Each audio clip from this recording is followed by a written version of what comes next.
Você já olhou para o espelho e sentiu que algo estava faltando? Não era o cabelo fora do lugar, nem o cansaço aparente. Era algo mais profundo, mais sombrio e silencioso. A sensação de que você está apenas existindo, vivendo sem um propósito real, empurrando os dias com a barriga, sufocado por um vazio que não tem nome, mas que consome tudo por dentro. Essa é a história de muitos, mas para alguns poucos, esse vazio se transforma em um grito, um chamado, uma revolta contra a própria existência medíocre.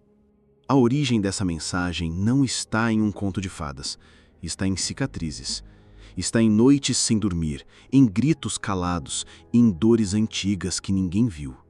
Está em uma infância quebrada, marcada por abusos, por bullying, por abandono. O narrador não é um herói mitológico, é alguém que apanhou da vida, que foi humilhado, que acreditou que nunca seria nada. Mas algo dentro dele não morreu. Pelo contrário, sobreviveu. E foi essa fagulha que se transformou em fogo. A transformação começou quando ele fez o que quase ninguém tem coragem de fazer: encarar o próprio reflexo sem filtros, sem desculpas. Reconhecer que era fraco, que era preguiçoso, que estava vivendo como um espectador da própria vida. E isso doeu. Doeu mais que qualquer agressão externa. Porque a verdade dói, mas também liberta. Foi a partir dessa dor que ele começou a escrever uma nova história, não com palavras, mas com ação. Perdeu peso, correu até vomitar, fez pull-ups até os músculos rasgarem, se alistou em treinamentos militares brutais como o dos Navy SEALs, onde a maioria desiste no primeiro dia. Ele ficou. Não porque era mais forte fisicamente, mas porque tinha decidido que nunca mais seria fraco aqui dentro, na mente. A chave não era motivação. Motivação é frágil, é passageira. A chave era disciplina. Fazer o que precisa ser feito mesmo quando tudo dentro de você grita para parar, especialmente quando tudo grita para parar. É aí que nasce a verdadeira força. Ele passou a viver sobre a filosofia de performar sem depender de propósito externo. Simplesmente porque é o que se faz, porque é o que um guerreiro faz. Não havia espaço para desculpas. Ele adotou o sofrimento como rotina. Corridas intermináveis, treinos exaustivos, silêncio interno. Era como se cada dor fosse uma lição, cada gota de suor uma oração, cada falha uma forja para o espírito. Ele aprendeu a não fugir da dor, mas a convidá-la para dentro. Porque o crescimento real começa quando você não apenas suporta a dor, mas a escolhe. Quando você a transforma em disciplina, em foco, em verdade. Breaking Souls, quebrar a alma do adversário, virou um mantra.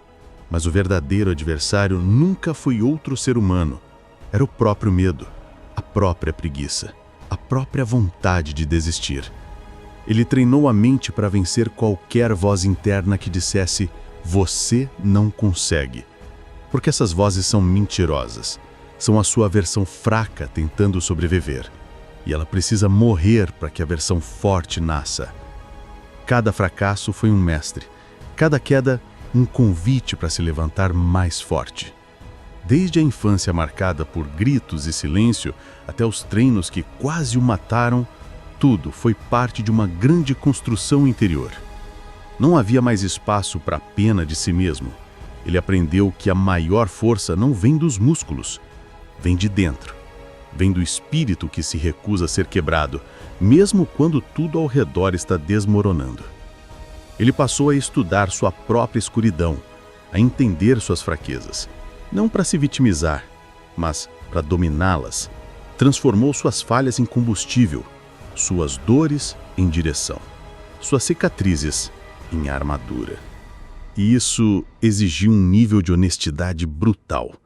Nada de mentiras reconfortantes, nada de fingir ser melhor do que era.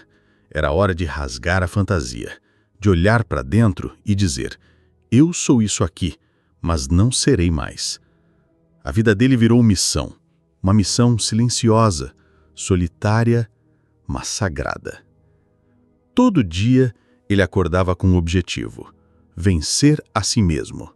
Não pelos aplausos, pelo reconhecimento, mas porque não havia outro caminho. A mediocridade tinha que morrer. E ela morre na dor, no esforço, na renúncia. Nada de atalhos, nada de soluções mágicas. Só trabalho árduo, repetição e sofrimento necessário. Essa é a moeda da transformação real. E a maioria das pessoas não está disposta a pagar esse preço. Preferem a zona de conforto. Mas é fora dela que as grandes vitórias nascem. Cultivar a própria mentira.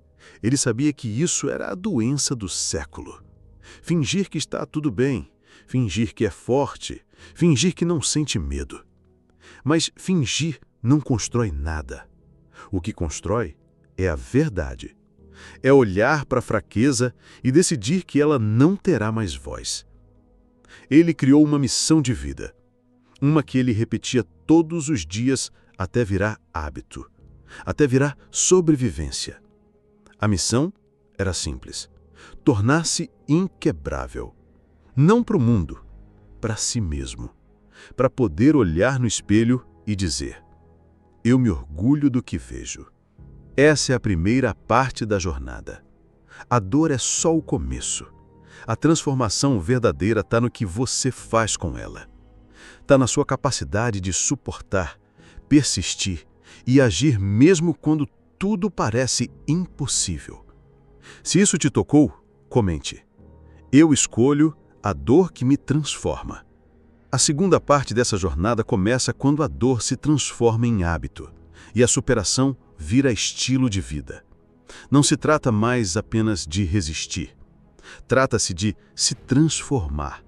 A mente, antes vítima das circunstâncias, agora é ferramenta de construção. A alma, antes frágil, agora se torna escudo. O que era sofrimento passa a ser escolha. O que era luta passa a ser rotina. O narrador aprendeu que viver desconfortável era o único caminho para crescer de verdade. Não era mais sobre vencer os outros, era sobre vencer a si mesmo, todos os dias.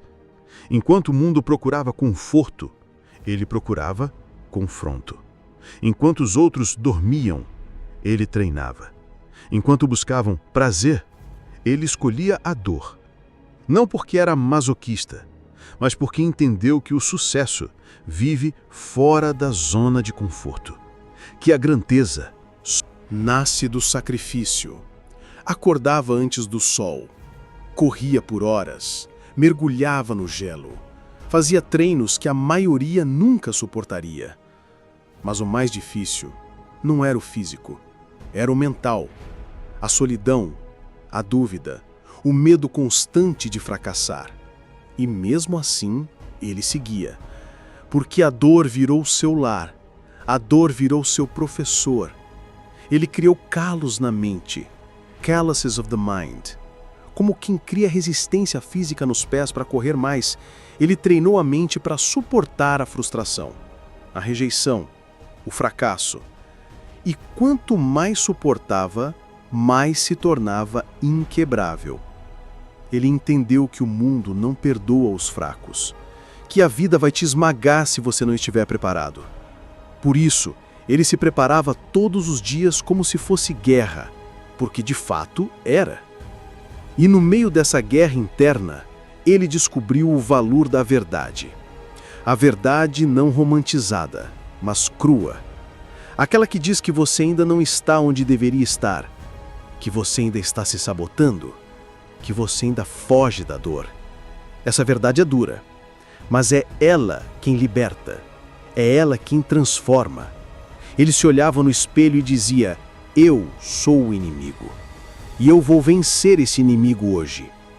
Não havia mais espaço para terceirizar culpa, para apontar dedos. Tudo era responsabilidade dele. A vida dele, a mente dele, as escolhas dele. E com isso veio a liberdade. A liberdade de construir a própria história, de não depender da motivação dos outros, de não precisar de aplausos. Ele se tornou seu próprio combustível, sua própria fonte de inspiração. E quando isso acontece, nada pode te parar, porque você não depende de nada externo. Você se torna o seu próprio universo de força e propósito. Ele não buscava ser extraordinário. Ele buscava ser melhor do que ontem. Só isso, todos os dias. E foi essa constância que o levou a lugares onde poucos chegam. Porque enquanto muitos querem resultados rápidos, ele escolheu o caminho longo. O caminho da dor voluntária, do sofrimento escolhido, da disciplina que ninguém vê. O sucesso deixou de ser um objetivo. Passou a ser a consequência. A consequência de enfrentar a dor e se tornar puro aço. Consequência. Consequência de noites mal dormidas, de treinos silenciosos, de derrotas pessoais que ninguém aplaude, mas que moldam o caráter, que constroem o espírito. A vitória real está em suportar o que os outros evitam, em amar o processo, em se apaixonar pela luta. E é por isso que ele venceu. Não porque era o mais talentoso, mas porque era o mais comprometido.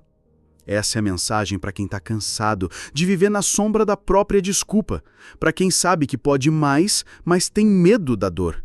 A dor não é inimiga, ela é sinal. Sinal de que você está indo na direção certa.